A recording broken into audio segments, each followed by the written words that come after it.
기다리는 자들에게나 구하는 영혼들에게 여호와는 선하시도다. 사람이 여호와의 구원을 바라고 잠잠히 기다림이 좋도다.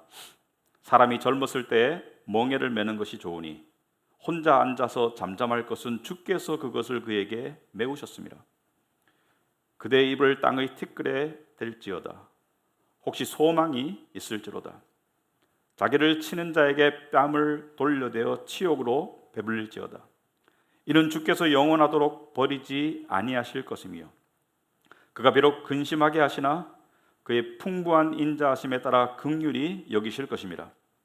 주께서 인생으로 고생하게 하시며 근심하게 하심은 본심이 아니시로다. 아멘. 우리 앉으시기 바랍니다. 기도하도록 하겠습니다. 하나님 아버지, 오늘도 저희들을 예배의 자리로 불러주셨습니다.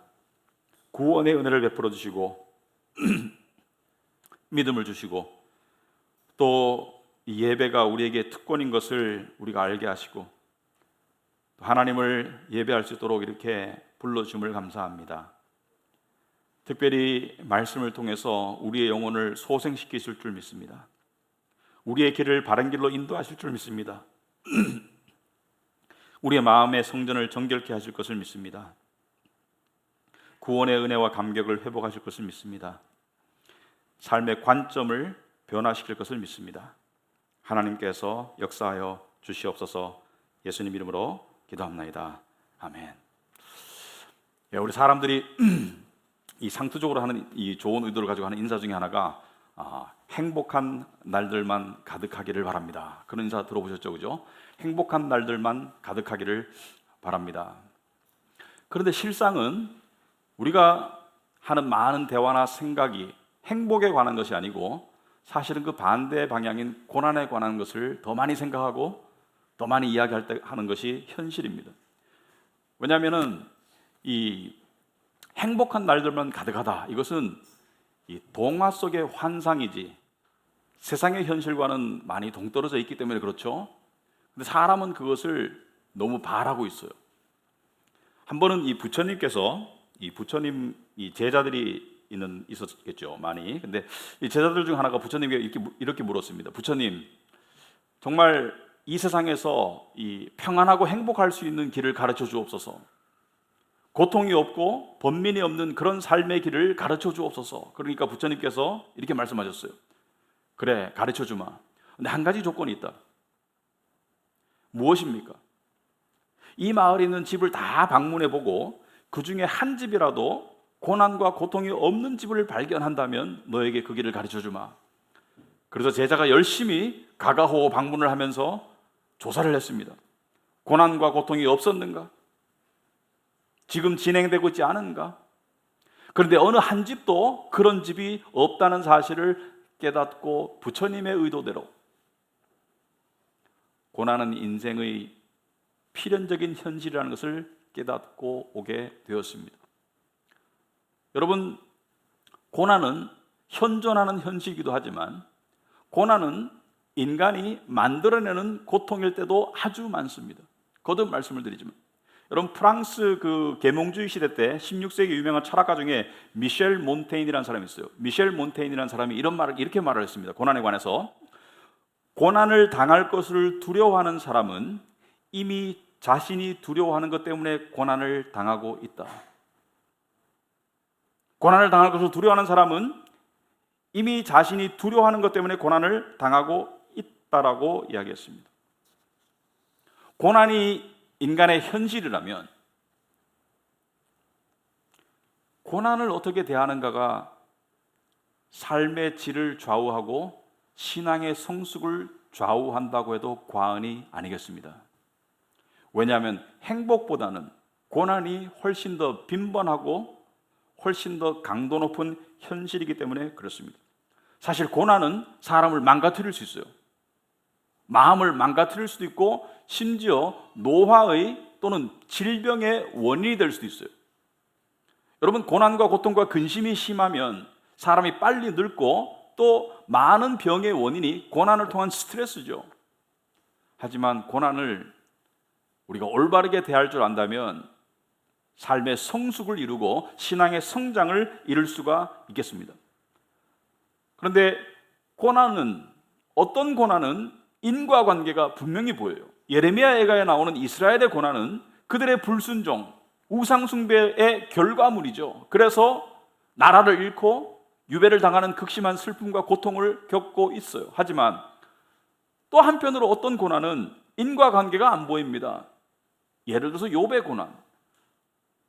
욥은 의로운 사람이었고 하나님이 자랑했던 그런 존재였습니다. 하지만 욥의 삶에 엄청난 고난이 왔어요. 그 인과관계가 전혀 보이지 않았습니다. 인간의 눈에.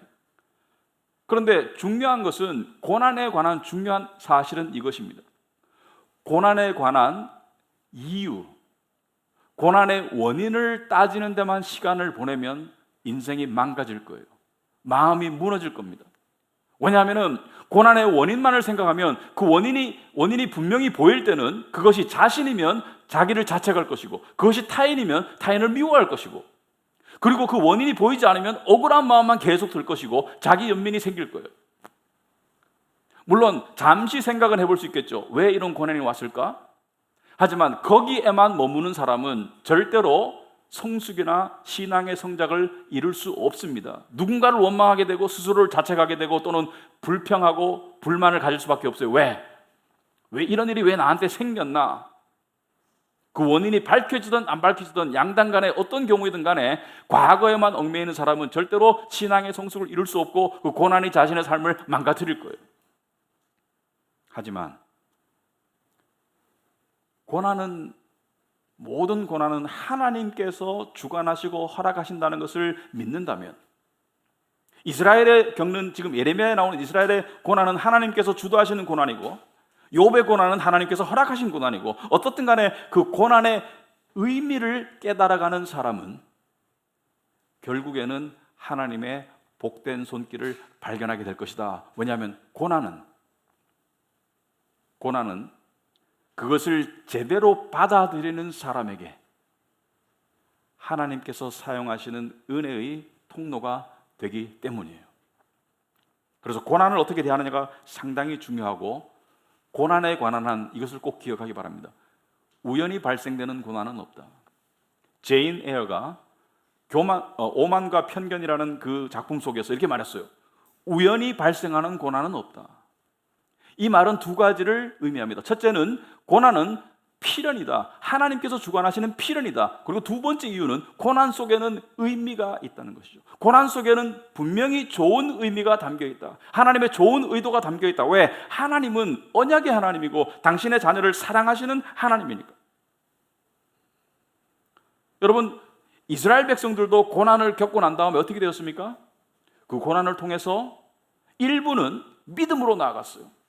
모두는 아니지만 그 고난의 시련 속에서 다니엘과 같은 훌륭한 선지자가 나올 수 있었고, 그 고난의 시간을 통해서 많은 이스라엘 백성들이 회개하고 다시 예루살렘으로 돌아오는 그러한 놀라운 역사가 있었고, 그리고 또 욥도 그 부당하고 억울해 보이는 고난의 시련의 시간을 지나고 난 다음에 하나님을 더욱더 알게 되어서 욥이 뭐라고 표현했냐면은, 지금까지는 듣기만 하던 하나님을 내가 이제 눈으로 보옵나이다. 그리고 그 고난 이후의 상황이 고난 이전보다 훨씬 더 나아졌어요.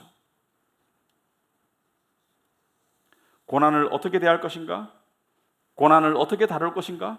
여러분, 지금 여러분의 삶 속에도 고난이 있을 것입니다. 그것이 큰 것도 있을 것이고 또 중간 정도의 고난, 고통이, 또는 사소한 고난도 있겠지만, 그 고난 속에서 여러분이 망가지고 있다면 오늘 설교가 여러분에게 도움이 되길 바랍니다. 자, 여기까지 제가 이야기한 것은 오늘 설교 본문으로 여러분을 인도하기 위함이다. 여러분, 이때까지 예레미야 애가는 고난의 슬픔과 고통에 관해서만 이야기하고 그것이 마치 마지막 현실인 것처럼 이야기했었어요. 왜? 죄가 엄중했으니까. 하지만 지난주부터 톤이 바뀝니다. 은혜적으로, 긍휼적으로, 긍정적으로 바뀌어요. 그런데 고난을 당할 때 대부분의 사람들이 고난을 응대하는 방식이 뭐냐면 기다림입니다. 기다림. 그죠? 고난 속에서 믿는 자든 믿지 않는 자든 기다려요. 뭘 기다립니까? 이 고난이 지나가기를 기다리고, 또 어떤 일이 이루어지지 않아서 고통스러운 사람이 있다면 그 일이 이루어지기를 기다리고, 하여튼 고난 속에서 사람들이 고난을 대하는 통로가 바로 기다림이에요. 기다림은 인간이 고난을 대하는 통로입니다. 방식이고. 그러니까 믿는 자든 믿지 않는 자든 누구든지 고난 가운데 기다리고 있어요. 그래서 예레미야는 기다림에 관한 이야기를 합니다. 핵심을 말씀드리자면 고난 속에서 무언가를 기다리겠거든 그것이 하나님과 연결되도록 하는 것이 중요하다. 그래서 오늘 25절에 기다리는 자들에게나 구하는 영혼들에게 여호와는 선하시다. 기다리는 자들에게나 구하는 영혼들에게 여호와는 선하시다. 근데 이게 조금 제가 영어식으로 보는 게 좀 더 좋을 것 같아요. 여호와는 선하시다. 누구에게? 여호와를 기다리는 자들에게, 여호와를 구하는 자들에게, 여호와를 구하는 영혼들에게, 여호와를 기다리는 자들에게 여호와는 선하시다. 여러분, 기다리면은 여러 종류가 있는 것 같습니다. 고난 상황 가운데 기다릴 때는 여러 종류의 모습들이 있어요. 어떤 사람들은 될 대로 되라, 던지는 이 될 대로 되라, 자포자기식의 기다림이 있습니다. 평강에는 좀 도움이 될 수 있을지 모르지만은 신앙인의 자세는 아니에요. 왜냐하면 신앙의 성숙에는 도움이 안 됩니다. 어떤 사람은 긍정적인 사람이 있을 수 있어요. 소수의 사람인데 잘 되겠지라고 기다리는 사람이 있어요. 잘 되겠지, 평강을 유지하는 데 도움이 되겠지만 계속 긍정적으로 기다릴 수 있는 사람은 거의 없습니다. 냉탕과 온탕을 왔다 갔다 하지 계속 긍정적인 마음 상태를 유지할 수 있는 사람은 거의 없어요. 세 번째 유형이 어떤 사람이냐면 부정적인 기다림. 그러니까 기다림 속에서 그냥 계속 초조하고 계속 불안하고 계속 두렵고, 그런 사람은 고난 속에서 고난을 증폭시키고 고난 가운데 망가져요. 아마도 많은 사람들이 이 세 번째 경우에 해당할 것입니다. 고난을 당할 것을 두려워하는 사람은 이미 자신이 두려워하는 것 때문에 고난을 당하고 있는 그 상황에 처하는 사람이 많을 거예요. 고난 때문에 망가지는 사람이 너무 많아요. 이 셋 다 신앙인의 기다림이 아니겠습니다. 기다림은 맞아요. 하지만 성경이 말하는, 오늘 예레미야가 말하는 기다림은 그런 기다림이 아니에요. 예레미야가 말하는 기다림은 믿음의 기다림입니다. 믿음의 기다림. 그렇다면 믿음의 기다림은 뭐냐? 믿는 자들이 하나님을 기다리는 게 믿음이에요, 사실. 믿음의 기다림이에요. 그러면 믿음의 기다림은 어떤 거냐 도대체? 이 앞에 세 개와 어떻게 다른가? 자, 믿음의 기다림은 이런 기다림입니다. 26절에 보겠습니다. 사람이 여호와의 구원을 바라고 잠잠히 기다림이 좋도다. 믿음의 기다림은 잠잠한 기다림이다. 이게 무슨 뜻인가? 여러분, 아까 기다림에 관해서 이야기했죠. 우리가 고난 가운데 기다릴 때 우리 육신 안에는 소용돌이가 있죠. 초조한 소용돌이가 있고, 이 고통스러운 소용돌이가 있고, 의심의 소용돌이가 있고, 신앙인 가운데는 왜 하나님이 나에게 이런 고난을 주셨을까? 원망의 소용돌이가 있고, 그리고 자기 연민의 소용돌이도 있고, 또는 놀랍도록 자주 심각하게 분석하는 그런 소용돌이가 있어요. 왜? 어떻게? 그런 소용돌이가 우리 안에 일어날 때 그것은 믿음의 기다림이 아니겠습니다. 믿음의 기다림은 잠잠한 기다림이다. 잠잠한 기다림은 어떤 기다림인가? 첫째, 하나님이 선하시다는 것을 믿기 때문에 잠잠한 것이다. 고난을 주셨지만 하나님은 선하시다는 것을 믿기 때문에 이 고난 가운데 하나님께서 무언가 나에게 선한 선물을 주실 것을 믿는 것이다. 믿음이 없이는 기쁘시게 못하나니 하나님께 나아가는 자는 반드시 그가 계신 것과 또한 그가 자기를 찾는 자들에게 좋은 것을 주실 것을 믿는 것이 믿음입니다.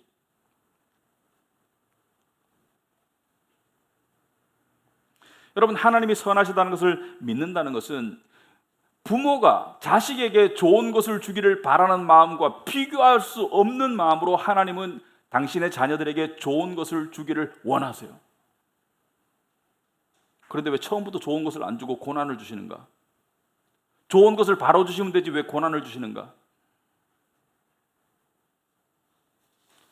왜냐하면 하나님께서 예비하신 좋은 것은 고난을 통해서 숙성된 영혼이 받고 누릴 수 있기 때문입니다. 하나님이 그냥 주시면 이것은 복이 안 될 수 있어요.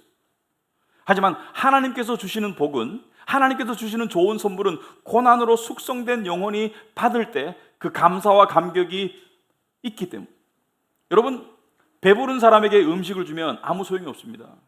음식이 가장 맛있는 경우는 배가 고픈 사람이에요. 물이 가장 달콤하고 시원할 때는 목이 마를 때, 목이 극도로 마른 갈증 상태에서 물이 주어질 때 그것이 굉장히 시원하죠. 마찬가지로 하나님이 예비하신 그 은혜도, 물론 고난이 우리의 죄 때문에 오고 여러 가지 이유로 오지만은 그 은혜도 고난으로 숙성된 영혼에게 주어질 수 있는 그러한 은혜이기 때문에 그렇습니다. 그렇다면 고난으로 숙성되는 영혼은 어떤 영혼이냐? 아까 말했듯이 처음에 1번은 잠잠해지는 영혼이다. 육신의 이 소용돌이가 잠잠해지는 영혼이다. 왜? 하나님을 믿는 믿음으로 나아가면 잠잠해집니다.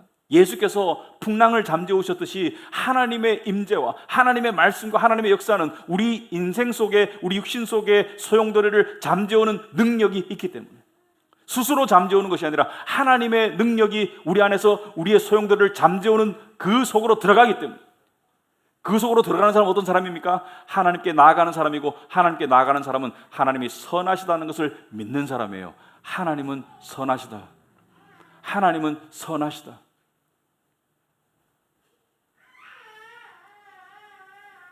여러분, 우리의 믿음은, 하나님께서 우리에게 이루어 가시는 믿음은 꾸준한 믿음입니다.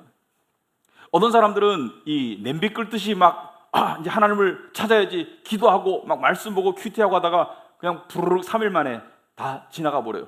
그런 믿음은 잠잠함으로 나아가는 꾸준한 믿음이 아니겠습니다. 하나님의 선하심을 믿는 믿음이 아니겠습니다. 여러분, 성경에 보시면 그런 믿음은 없습니다. 아브라함의 경우를 보세요. 아들을 기다리는 믿음의 시간이, 숙성 기간이 25년 걸렸어요. 욥은 엄청난 시간이 걸렸어요. 요셉도 마찬가지고, 다윗도 마찬가지고. 여러분, 성경 속에 하나님께 상을 받은, 하나님께 좋은 선물을 받은, 하나님께 복을 받은 사람들의 믿음의 여정 속에 고난이 없었던 사람이 없고 그 시간이 짧았던 사람도 없습니다. 공통점이 있다면 고난이 있었고 억울함이 있었고 부당함이 있었고, 그러나 그들은 그 속에서 처음에는 육신의 반응이 막 나왔어요. 아브라함은 자기 스스로 막 저질러 가지고 이스마엘을 막 낳아버리고, 욥은 친구들과 논쟁하고 언쟁하면서 하나님께 온갖 불만과 이 억울함을 토로하고, 하나님 나타나서 저하고 변론해 보시죠. 막 자기 의를 내세우고. 하지만 결국 하나님의 능하신 손길이 그들을 잠잠한 믿음 상태로 끌고 갔죠. 그리고 하나님께서 그들에게 뭘 줬습니까? 예비하신 복을 주셨죠. 하박국 선지자는 이렇게 말합니다. 비록 더딜지라도 기다려라. 지체되지 않고 반드시 응하리라. 기다리라. 이것이 믿음입니다. 기다림이 믿음이에요. 하나님의 선하심을 알고 기다리는 게 믿음이에요. 그런데 그 기다림이 왜 어려운가? 왜 어려운가? 왜냐하면 그 기다림 가운데 우리는 사람들에게 수치감을 느낄 때도 있고, 저 사람과 나를 비교했을 때 자기 연민에 빠질 때도 있고, 억울할 때도 있고, 그리고 남이 나를 업신여길 때도 있어요. 심지어 그런 속에서 어떻게 기다려야 되나? 하나님께서 예비하신 선물은 우리가 당하는 고난과 수치와 부당함과 억울함과 비례한다는 것을 말씀하신다. 그러므로 고난과 억울함과 수치를 당하는 만큼 하나님께서 예비하신 선물이 값지게 된다는 것을 이야기한다. 하나님은 공평한 하나님이시다. 그래서 오늘 본문에 뭐라고 나와 있습니까? 30절에 자기를 치는 자에게 뺨을 돌려대어 치욕으로 배를 불릴지어다. 자기를 치는 자에게 뺨을 대어서 치욕으로 배를 불려라. 그러니까 억울하면 억울함을 감수하고 받아들여라. 수치를 당하고 있으면 감수하고 받아들여라. 그리고 그 속에서 속이 부글부글 계속 끓어라. 그 속에서 숙성이 되어라. 마치 뜨거운 열 속에서 도가니는 은을, 풀무는 금을, 여호와는 마음을 연단하시듯이 그 뜨거움 속에서 자기가 숙성되어라. 이는 주께서 31절에 영원하도록 버리지 아니하실 것이며 비록 근심하게 하시나 그의 풍부한 인자하심에 따라 긍휼히 여기실 것임이라. 여러분, 그 고난과 억울함과 부당함의 시간은 끝이 있다는 것을 이야기합니다. 하나님께서 반드시 긍휼하심으로 갚아주실 것을 이야기합니다. 그러므로 억울함이나 부당함을 당할 때 그것을 달게 받으라고 이야기하고 있습니다. 우리 육신은 억울해요. 우리 육신은 이건 부당해요. 누구에게 하소연하고 싶고 보상받고 싶고 따지고 싶고, 그러나 그런 육신의 소용돌이를 잠잠히 하고 하나님을 바라보는 것이 믿음이라고 이야기하고 있습니다. 욥이 얼마나 억울했겠습니까? 자기가 당하는 이 고난과 재난 속에서 인과관계가 안 보이는데 친구들이라고 3명이 찾아와가지고 자기를 위로하기는커녕 자기를 정죄하는 모습 속에서 얼마나 부당하고 억울했겠어요. 그런데 욥이 간간히 믿음의 표현을 하죠. 욥기 16장 20절에 보시면 이런 말씀이 있죠. 나의 친구는 나를 조롱하고 내 눈은 하나님을 향하여 눈물을 흘린다. 얼마나 시적이면서 얼마나 멋있는 표현인지 모릅니다. 나의 친구들은 나를 조롱하는데 내 눈은 하나님을 향하여 눈물을 흘린다. 어디다 하소연하고 있어요? 하나님을 향해서 잠잠히 눈물을 흘리고 있어요. 이게 신앙에 나아갈 바입니다.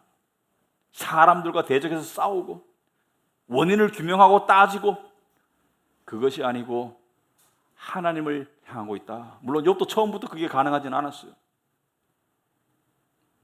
그리고 욥은 결국에는 잠잠한 믿음 상태로 나아갑니다. 하나님의 은혜로. 여러분, 욥기 마지막에 보면 욥이 어떻게 표현합니까? 그렇게 하나님을 향해서 불만과 이 원망을 쏟아놓고 변론을 쏟아놓고 그렇게 따지던 욥이 마지막에 가면 어떻게 돼요? 욥기 40장 3절 오면은 욥이 여호와께 대답하여 이르되 보소서 나는 비천하오니 무엇이라 주께 대답하리까? 손으로 내 입을 가릴 뿐입니다. 손으로 내 입을 가릴 뿐이로소이다.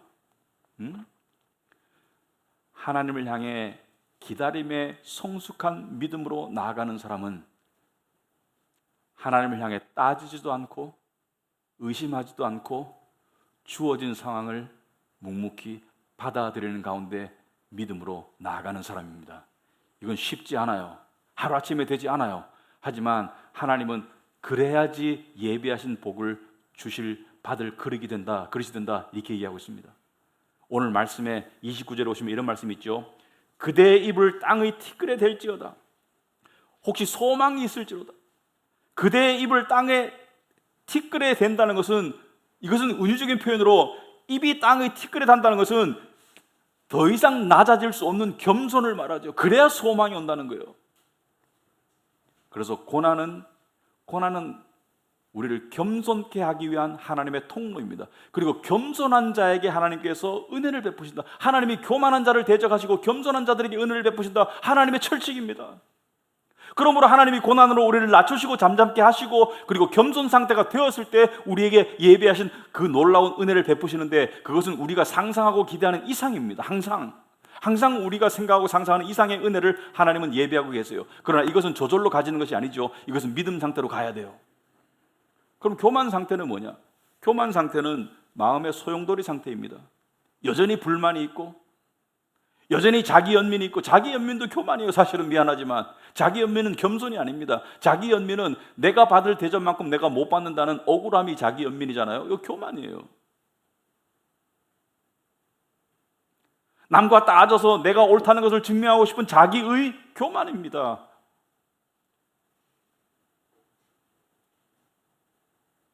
비교하려거든 예수님과 비교하는 것이 겸손입니다. 그 육신의 소용돌이의 교만 상태를 낮추셔서 입이 땅의 티끌에 닿고 그 다음에 마음이 잠잠해지고 고요해지고 내 손으로 입을 막습니다. 더 이상 할 말이 없습니다. 라는 그 상태까지 하나님께서 끌고 가시는 거예요. 왜? 예비하신 복을 주기 위해서.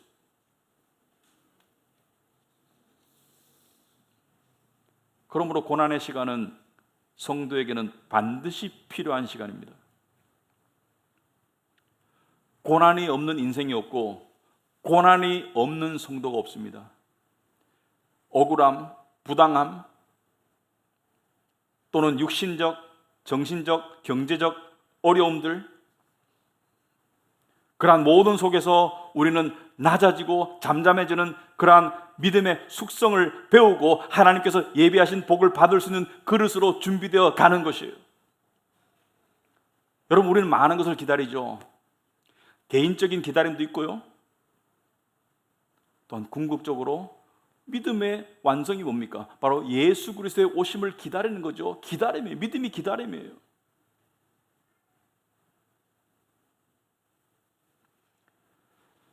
(31절에) 오늘 본문에 이는 주께서 영원하도록 버리지 아니하실 것이다. 하나님께 버림받은 것 같은 느낌이 든다고 말하는 사람도 있어요. 하나님은 영원히 우리를 버리실 분이 아니다. 그가 비록 근심하게 하시나 그의 풍부한 인자하심에 따라 긍휼히 여기실 것입니다. 근심하게 하시나 결국에는 긍휼히 여기실 것이다. 이것을 믿는 게 믿음이에요. 고난 가운데 잠잠할 수 있는 영혼은 이것을 믿기 때문이에요.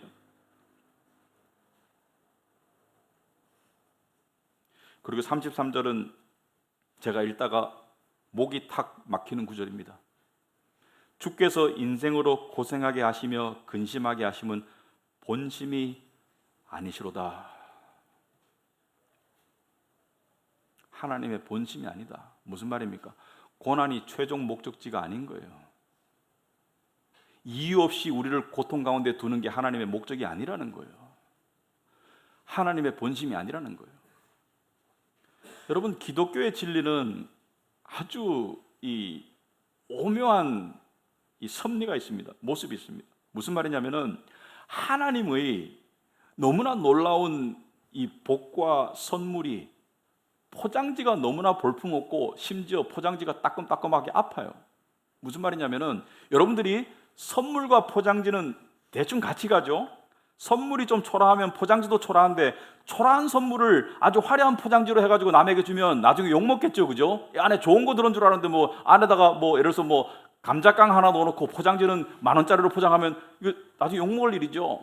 마찬가지로 그 안에 정말 비싼 홍삼을 넣었는데 포장지는 신문지에 말아주지 않겠죠. 포장지와 선물은 격이 보통 맞아요, 그죠? 그 안에 내용물이 좋으면 백화점 가가지고 포장 코너에 가가지고 아주 좋게 포장하는 그런 경우도 있죠. 그런데 우리가 하나님께 받는 선물을 한번 생각해 보세요. 우리가 받는 구원이라는 세상의 가치와 바꿀 수 없고 비교할 수 없는, 더할 수 없는 그 놀라운 선물의 포장지는 십자가예요. 사람이 보기에 하잘것없고 고통스러운 십자가라는 그러한 포장지 속에 구원의 선물을 놓으셨어요. 여기에 중요한 영적인 원리가 있습니다. 고난이 그와 같은 거예요. 고난을 그냥 포장지만 보고 그것만 가지고 거기서 낙담하고 거기서 불만할 것이 아니라 그 고난이라는 포장지 안에 하나님께서 두신 선물이 있다는 것을 알아야 합니다. 그 고난과는 비교할 수 없는, 우리가 잠시 당하는 고난은 앞으로 다가올 영광과 좋게 비교할 수 없다는 것을 알아야 합니다.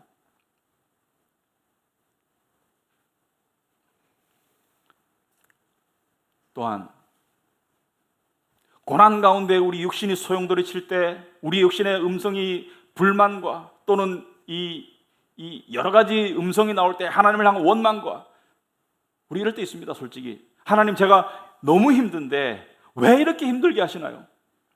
하나님, 제가 너무 힘든 거 아시나요? 왜 이렇게 힘들게 하시나요? 하나님은 도대체 어디 계신가요? 제가 이렇게 힘든데 아시나요? 하나님의 답은 물론 알지. 나도 인간의 모습으로 와서, 너 같은 모습으로 와서 너의 고난과는 비교할 수 없는 고난을 겪었음을 십자가를 통해서 보여주지 않았니? 당연히 알지.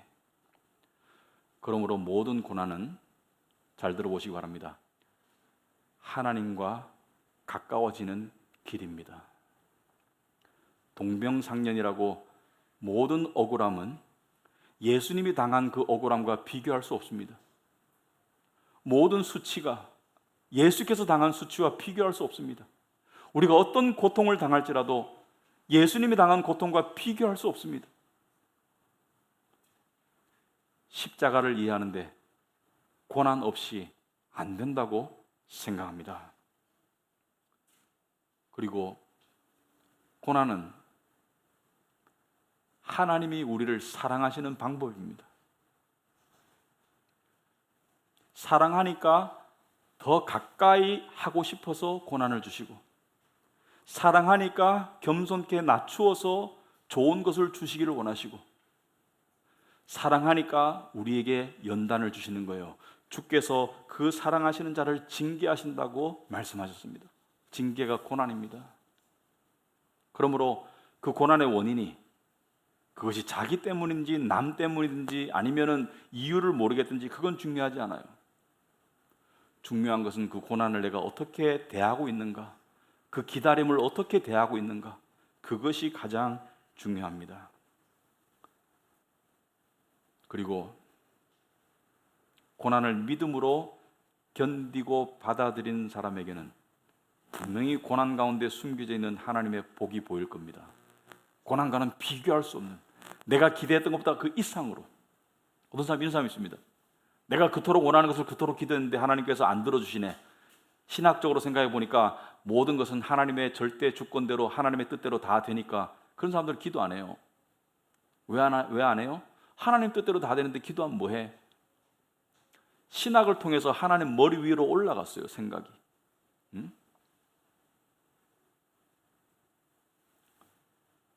비록 내가 간절히 바라는 그 모양 그대로 안 이루어 주실지라도 하나님은 우리가 상상하는 이상으로 무언가를 예비하고 계시다는 것을 알고 매달려야 합니다.